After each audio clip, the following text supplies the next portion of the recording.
Hey guys, Gary Usser here with a little tutorial. Decided I want to help some of you guys out that might be a little bit new to photography and wanting to understand a bit of the basics. And this is exactly what it is Photography Basics by Gary Ussery. We're going to be going over exposure through this little notebook sequence.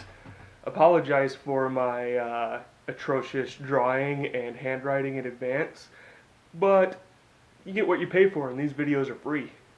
Alright, so 3 basic parts to exposure. 1. Aperture. 2. Shutter speed. And 3. ISO. All 3 of these values are measured in stops. An example, aperture moving from 1.4 to 2 is 1 stop. 2 to 2.8 is 1 stop, 2.8 to 4 is 1 stop, so on and so forth. Aperture is unique because the other values, shutter, they go from 1/30th to 1/60th of a second is 1 stop, 1/60th to 120th is 1 stop. And these are measured in seconds, so that's 1/30th of a second.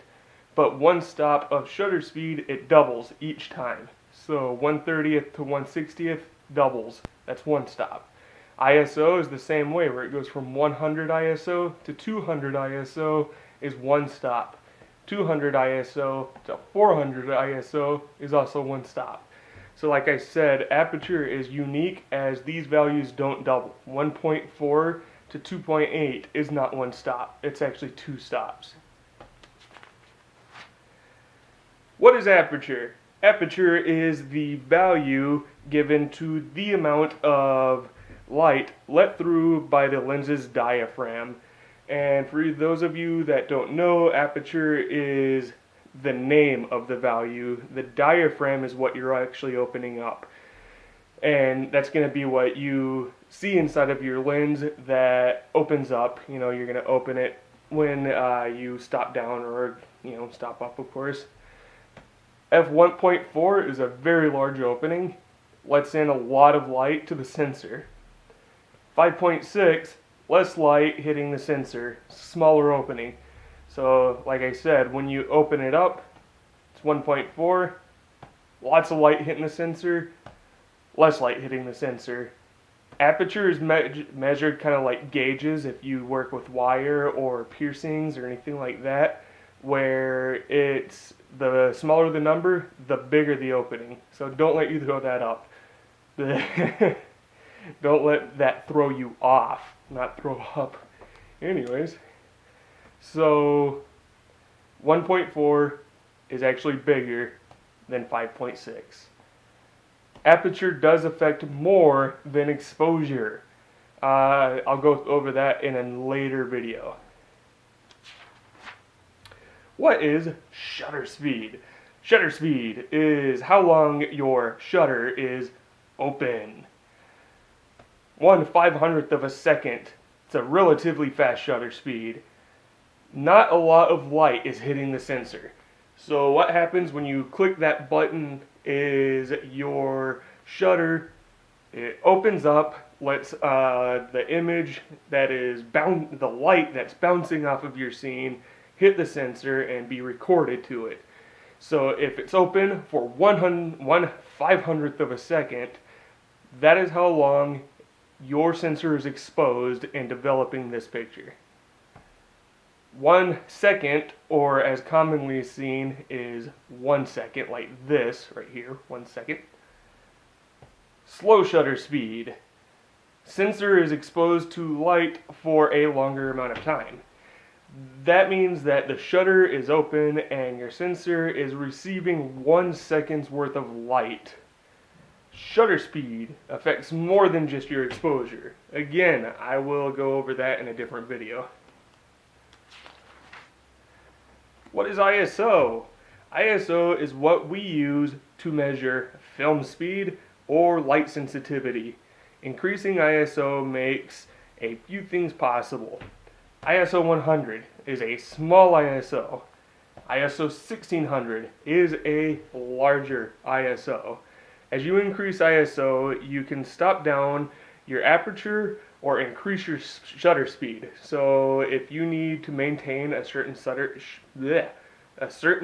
speed to get maybe freeze motion, you might want to increase your ISO. Or if you want to stop down so that you can have more of your image sharper, then you want to increase your ISO.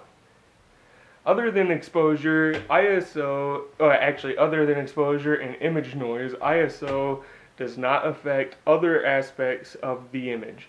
So, like I said, with shutter speed and aperture affecting other parts of your image, ISO is simply going to measure the sensitivity of your sensor or film. Adjusting your exposure. When your picture is too dark, or commonly known as underexposed, you can lower the shutter speed, lower the aperture, or increase your ISO. So if it's too dark and your pictures keep coming out really dark, lowering your shutter speed, or maybe going from 1/60th of a second to 1/30th of a second, is gonna expose your shutter to the light for a longer amount of time. Lowering your aperture, or going maybe from f5.6 to f2.8, is going to open up that diaphragm and allow more light to hit the sensor. Or increasing your ISO will make your sensor more sensitive. So all three of these will help with gaining more exposure. Adjusting exposure. Continued.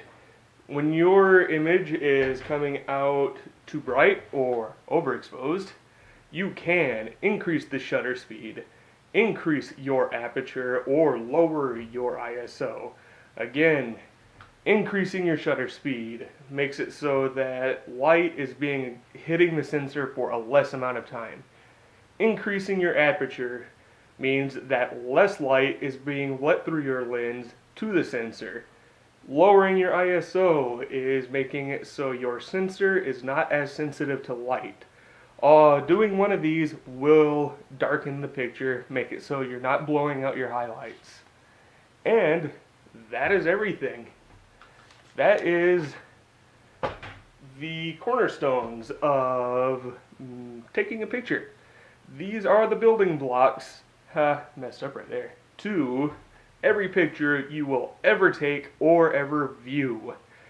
So, knowing this sets you well on your way to taking those amazing pictures you might want to take. Thank you for watching. This has been Gary Ussery. Please rate, comment, subscribe. Thanks, guys.